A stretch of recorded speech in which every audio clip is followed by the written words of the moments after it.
20 November 1965 সালে তারেক রহমানের জন্ম। শৈশবে তিনি BAF শাইন স্কুল এবং সেন্ট জোসেফ উচ্চ মাধ্যমিক বিদ্যালয়ে অধ্যয়ন করেন।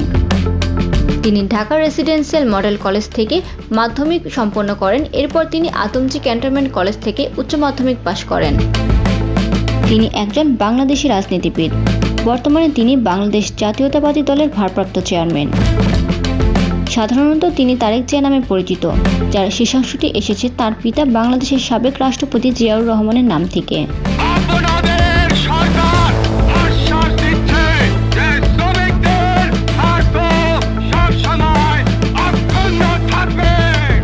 তারেক রহমানের অল্প বয়স থেকে রাজনীতিতে হাতেখড়ি হয় এবং 2000 সালের শুরুর দিকে তার মা প্রধানমন্ত্রী থাকাকালীন বিএনপিতে তিনি জনপ্রিয়তা অর্জন করেন। 2008 সালে সাধারণ নির্বাচনে আওয়ামী লীগের নিরঙ্কুশ বিজয়ের পর তার নিরাপত্তার জন্য উদ্বেগ প্রকাশ করে তিনি লন্ডনে স্বেচ্ছায় নির্বাসনে যান এবং দাবি করেন যে গ্রেফতারকালীন সময়ে কর্তৃপক্ষ তাকে জেল হেফাজতে নির্যাতন করেন।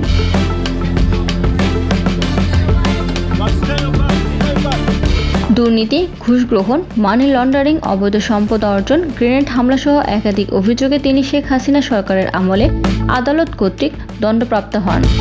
2007 সালের পর তার বিরুদ্ধে মোট 84টি মামলা হয় থেকে মাত্র তার দল বিএনপি দাবি করেন যে এগুলো রাজনৈতিক উদ্দেশ্য প্রণোদিত মিথ্যা অভিযোগ। পরবর্তীকালে 2024 সালে আওয়ামী লীগ সরকারের পতনের পর আদালত তাকে দণ্ডপ্রাপ্ত সকল অভিযোগ থেকে খালাস দেন এবং তার সাজা বাতিল করা হয়। বর্তমানে তারেক রহমানের বিরুদ্ধে কোনো মামলা বিচারাধীন নেই। রহমানের নাম থেকে 2025 সালের 25শে ডিসেম্বর তিনি বাংলাদেশে ফিরে আসেন।